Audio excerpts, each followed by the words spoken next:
From Creamer Media in Johannesburg, this is the Real Economy Report. Our top stories this week. Renewable energy projects are set for growth. A Canadian coal junior continues to grow its portfolio of South African projects.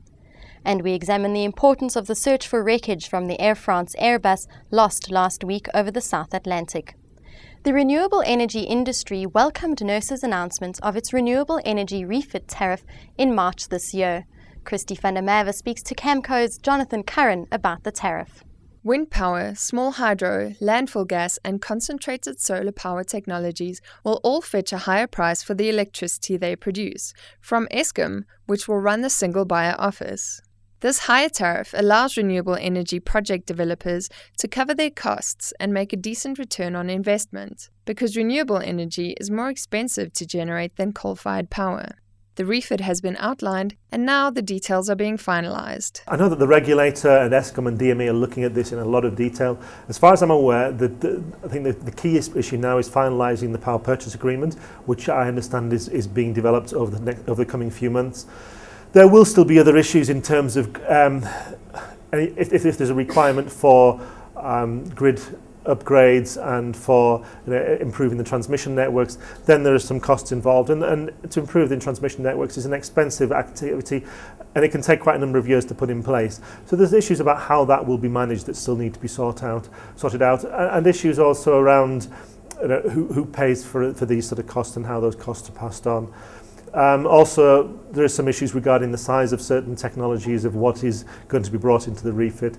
So small details, but the principles of the refit are there, the price is there, and if they can get the power purchase agreement, we can get projects happening. I would like to see the principles of projects in place and applications moving by the end of this year. I don't see that as a problem. The regulator has also said it will consider including other technologies, such as solar photovoltaics, which were initially left out of the scheme. Said to be just too expensive by some, others feel that in a country with as much sunshine as South Africa, photovoltaics should certainly play a part in meeting the country's renewable energy targets. I'm much more positive now because with the price decreases in recent months and in recent years, it's starting to have the potential to be looked at seriously.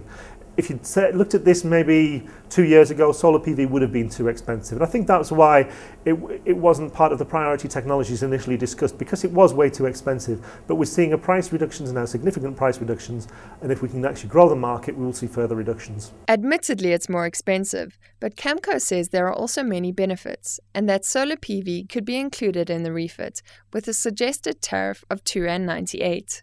TSX-listed coal junior Homeland Energy is continuing to make progress with a number of its South African projects. Chanel Pringle has the story after the break. Creamer Media's Mining Weekly, empowering mining.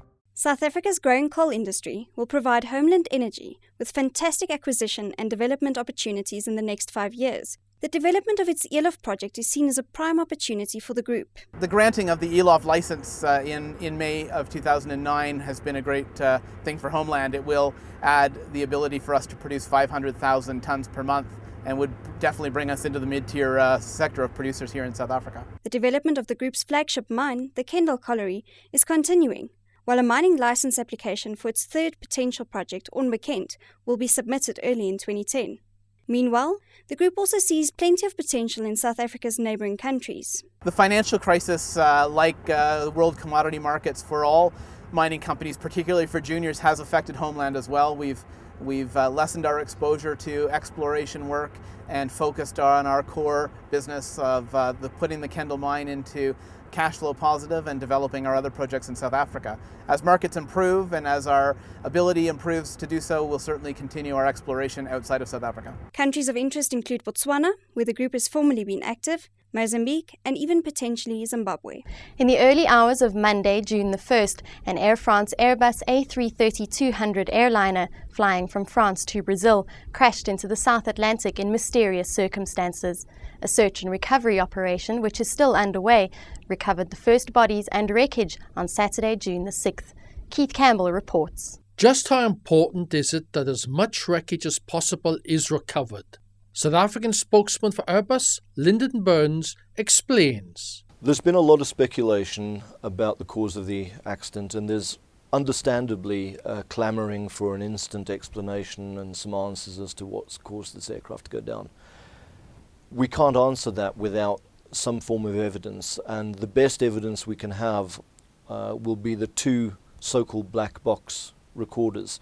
The first one is the cockpit voice recorder, which records not just the transmissions between the pilots and air traffic control, but all sounds that take place or emanate from the cockpit. So it will be the conversations between the pilots, as well as any warning signals or horns that alert or other sounds in the cockpit. Now, in addition to that, you've got the digital flight data recorder, and that tracks electronically, it measures and tracks the parameters of all of the crucial systems on the aircraft. So your flight control surfaces, that's your wing flaps, your rudder, your elevators, ailerons that help you to maneuver the aircraft in the air. It would measure speed, engine thrust, engine temperature. There are probably well over 100 different parameters that would track. And again, marrying that up with the flight data recorder, with the cockpit voice recorder at least, would give you a very good picture. Both independently, though, are also very good, would give very good indications as to what the probable cause of the accident was and the sequence of events. Now, in addition to that, it would be very good to have some physical pieces of debris. If there has been an explosion or an implosion, that could be verified with some forensic testing and metallurgic testing on the actual pieces of debris. And now for a sneak preview of this week's Engineering News magazine. In our cover story, the CEO of General Motors South Africa maps the road ahead as its US parent seeks to navigate the Detroit meltdown. We report that the Business Trust has established a 36 million rand project preparation fund for South Africa's local and provincial governments. And the start date for the new undersea fibre optics cable moves closer. And in Mining Weekly this week, we report that 1.3 billion rand is required for a viable but vigorously opposed Western Cape tungsten project. Read how efforts to plug a water leak at the Cigar Lake uranium project in Canada are proceeding as expected, but will take the better part of this year to complete. And we report that South African black-owned empowerment firm Mvelapanda Resources will delist from the JSE in early 2010. That's Creamer Media's Real Economy Report. Join us again next week for more news and insight into South Africa's real economy.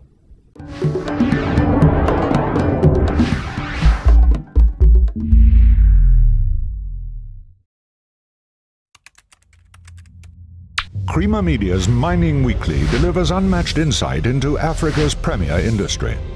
Breaking news, visit miningweekly.com. Creamer Media's Mining Weekly, empowering mining.